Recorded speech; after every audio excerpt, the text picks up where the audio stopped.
So welcome to this session on rectum. Rectum is 5-inch long. It is almost the terminal part. The rectum and anal canal is terminal part of the GI tract, but it does not show the classical features of the large intestine, which is appendices epiploicae, the tinea coli, and saculations.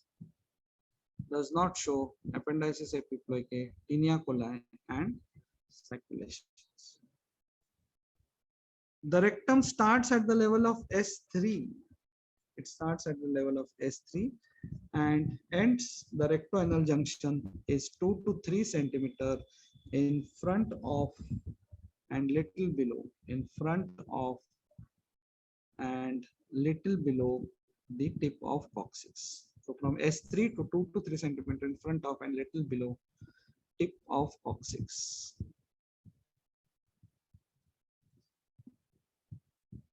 The rectum has 5 curvatures, 2 anterior-posterior curvatures and 3 lateral curvatures. Okay.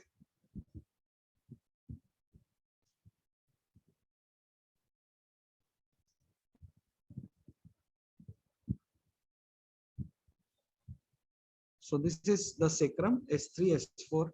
So here the sigmoid colon becomes continuous as a rectum.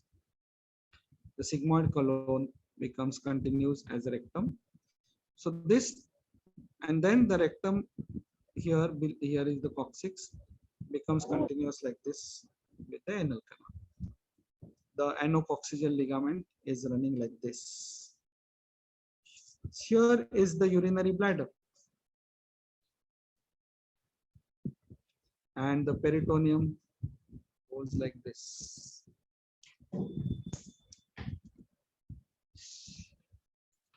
This is the rectum, this is the urinary bladder, this is the rectovesical pouch. Now the 3 lateral, so 2 anterior curvatures you can see. This is one anterior curvature which is concave along the concavity of the sacrum. And this is the second curvature,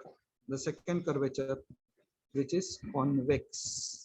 The first curvature which is concave and second curvature which is convex. So these are the 2 anterior-posterior curvatures. Now the lateral curvatures you have to draw like this.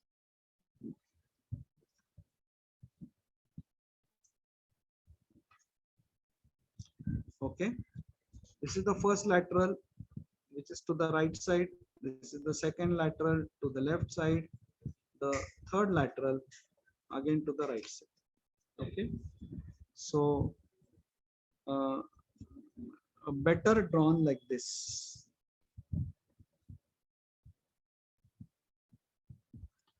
So this is 1, this is 2,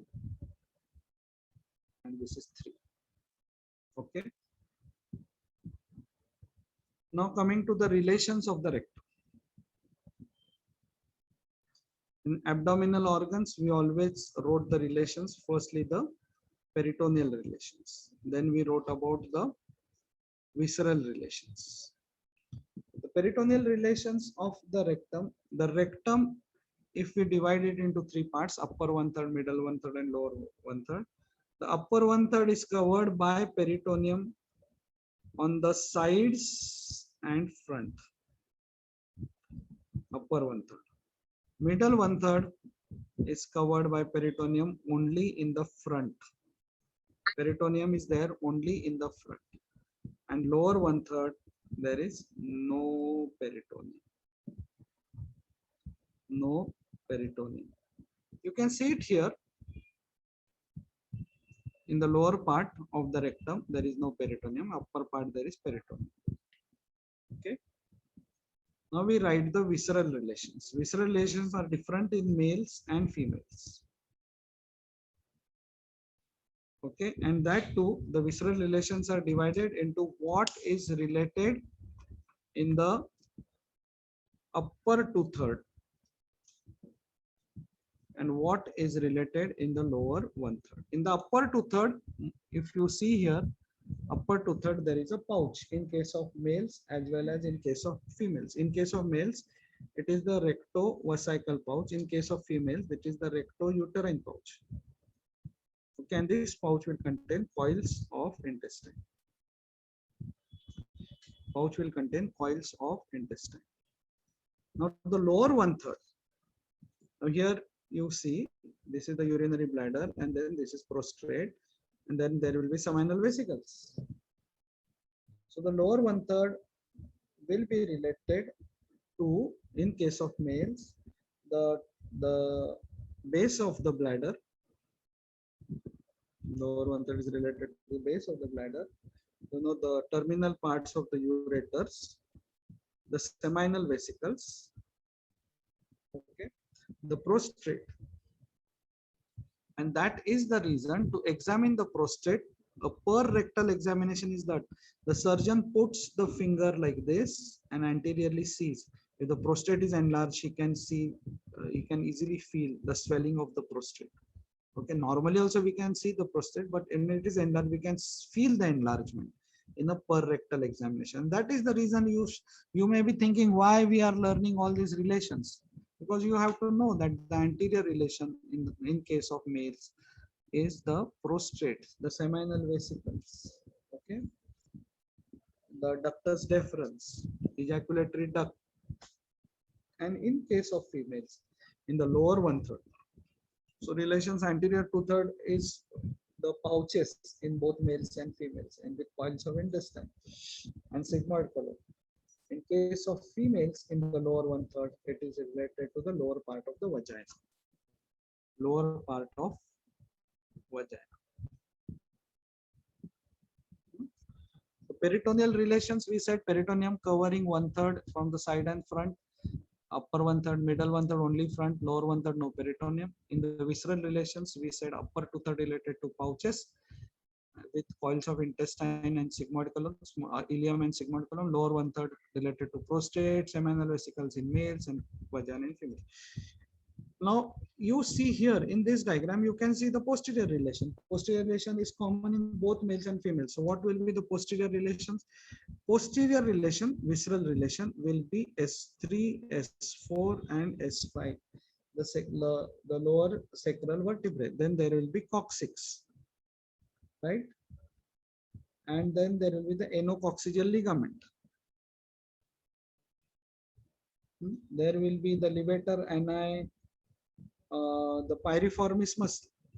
Because if you look at the rectum, and beyond the rectum is the sacrum here, and on the sacrum is the, we have studied this E-shaped origin of piriformis. So this piriformis will be there. Okay. Along with that, there will be parts of the levator ani, the coccygeus muscle. Okay, the coccygeus will also take origin from here.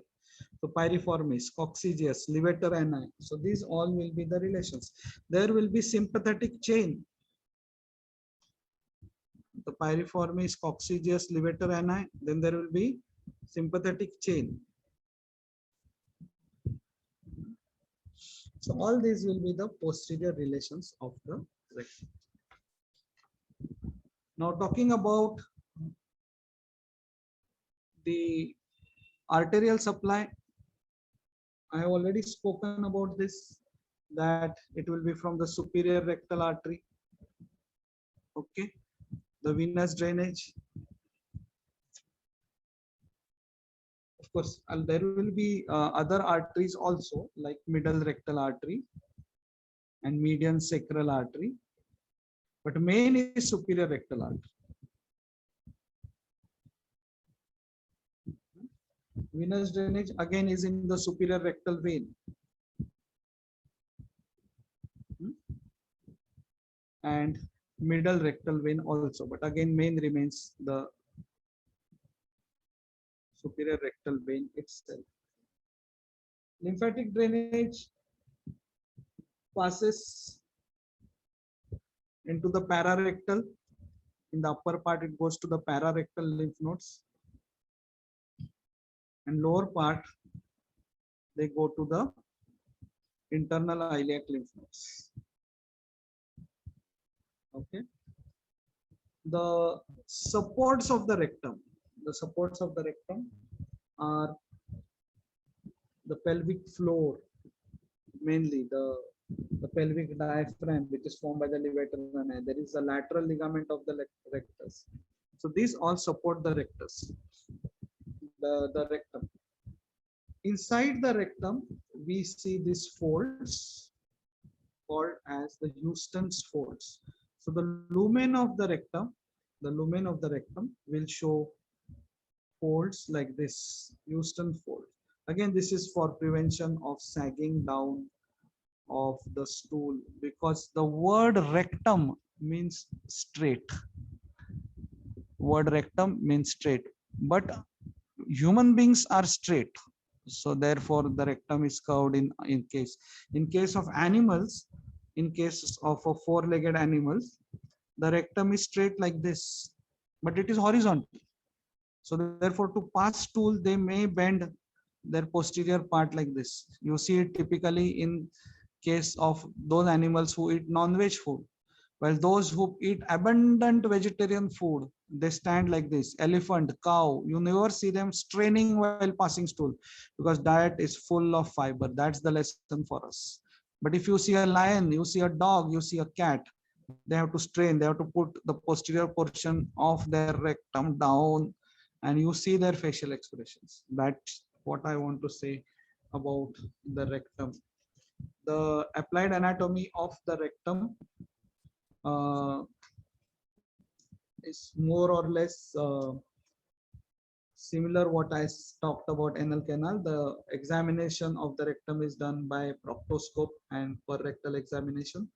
And one important thing we need to know about the rectum, that here on the sides are the ischioanal fossa. In case of severe malnutrition, when the fats in the ischioanal fossa, they um, are also used up, it leads to what is called as prolapse of rectum. So the rectum may prolapse out through the anal canal. Okay, so that's all about the rectum. Thank you so much.